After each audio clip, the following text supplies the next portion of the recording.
Card ಅನ್ನ ಸಂಪೂರ್ಣವಾಗಿ ಲೋಪದೋಷದಿಂದ ರದ್ದುಗೊಳಿಸಿದೆ.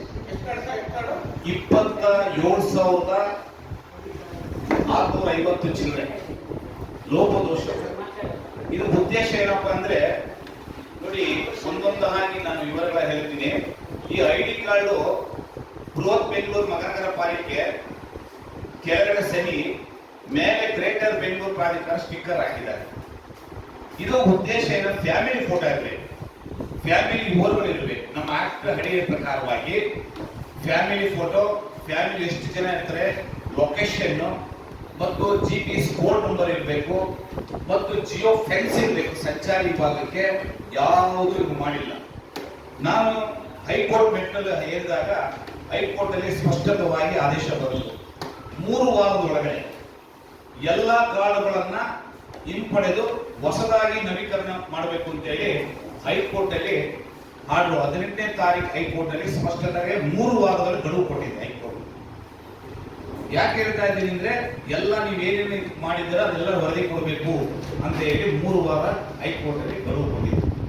ಯಾಕೆ ಹೇಳ್ತಾ ಇದ್ರೆ, ನಮ್ಮ ಸ್ಟ್ರೀಟ್ ವೆಂಡರ್ ಆಕ್ಟ್ ಅಡಿಯಲ್ಲಿ ಇರುತ್ತೆ ಸಂಪೂರ್ಣವಾಗಿ. ನೋಡಿ, ಸ್ಟ್ರೀಟ್ ವೆಂಡರ್ ಆಕ್ಟ್ ಅಲ್ಲಿ ಫಾರಂ ಹೇಳುತ್ತೆ, ಇದೆಲ್ಲ ಇವರೇ ಇರಬೇಕು. ನಮ್ಮ ಸ್ಟ್ರೀಟ್ ವೆಂಡರ್ ಆಕ್ಟ್ ಅಡಿಯಲ್ಲಿ ಆಕ್ಟ್ ಇದೆ, ಬುಕ್ಸ್ ಇದೆ. ಈ ಬುಕ್ಸ್ ಅಡಿಯಲ್ಲಿ ಸಂಪೂರ್ಣವಾಗಿ ನೋಡಿ ಎಲ್ಲ ಇದೆ. GPS, ಮ್ಯಾಪಿಂಗು, ಲೊಕೇಶನ್ ತಮ್ಮಳವಡಿಸಬೇಕು. ಒಂದು ಕಾರ್ಡ್ಗೆ 120 ರೂಪಾಯಿ ಖರ್ಚು ಮಾಡಿ ಇವರು ಸರ್ಕಾರಕ್ಕೆ ಗಮನಕ್ಕೆ ಗೊತ್ತಿಲ್ಲ ಅಂದಾಗ ಎಷ್ಟು ನಮ್ಮ ಗ್ರೇಟರ್ ಬೆಂಗಳೂರು ಪ್ರಾಧಿಕಾರಿಯ ಒಬ್ಬ ಆಫೀಸರ್ಸ್ ಎಷ್ಟು ಎಡವಟ್ ಕೆಲಸ ಮಾಡಿ ಆ ಕೆಲವು ಅಧಿಕಾರಿಗಳಿಗೆ ಹೇಳ್ತಾರೆ, ಪಾಪ ಸಾರ್ ಈ ಕಾರ್ಡ್ ಸರಿ ಇಲ್ಲ, ಚಿಕ್ಕದಾಗಿದೆ, ಫ್ಯಾಮಿಲಿ ಫೋಟೋ ಇಲ್ಲ, ಲೋಪದೋಷಗಳು ತುಂಬಾ ಇದೆ ಅಂತ ಕೆಲವು ಅಧಿಕಾರಿಗಳು ಹೇಳ್ತಾ ಇದ್ದಾರೆ. ಪಾಪ ಯಾರೋ ಒಬ್ರು ಗೈಡ್ಲೈನ್ ಸರಿಯಾದ ನಿರ್ದೇಶನ ಕೊಡದ ರೀತಿಯಲ್ಲಿ ಕಾಟಾಚಾರಿ ಬಿಡುಗಡೆ ಮಾಡಬಹುದು. ಅದಕ್ಕೆ ಇವಾಗ ನಾವು ಹೈಕೋರ್ಟ್ ಇಂದ ಸಂಪೂರ್ಣವಾಗಿ ಲೋಪದೋಷಗಳನ್ನು ಸರಿಪಡಿಸಬೇಕು.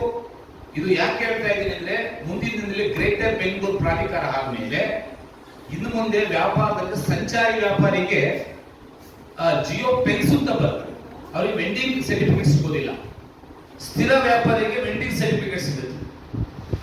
ಮತ್ತು ಹಬ್ಬದ ವ್ಯಾಪಾರಿ, ವಾರದ ವ್ಯಾಪಾರಿ, ದಿನನಿತ್ಯ ವ್ಯಾಪಾರಿಗಳು ಎಲ್ಲ ನಮ್ಮ ಸ್ಟ್ರೀಟ್ ವೆಂಡರ್ ಆಗ್ತೇವೆ. ಸುಮ್ಮನೆ ಎಡವಟ್ ಕೆಲಸ ಮಾಡಿ ಪಾಪ ಇವತ್ತು ಅವ್ರ ಜೀವನದಲ್ಲಿ ಬೀದಿ ಬದಿ ವ್ಯಾಪಾರದಲ್ಲಿ ಆಟ ಆಡ್ಕೊಂಡಿರ್ತಕ್ಕಂಥ ಕೆಲವು ಅಧಿಕಾರಿಗಳು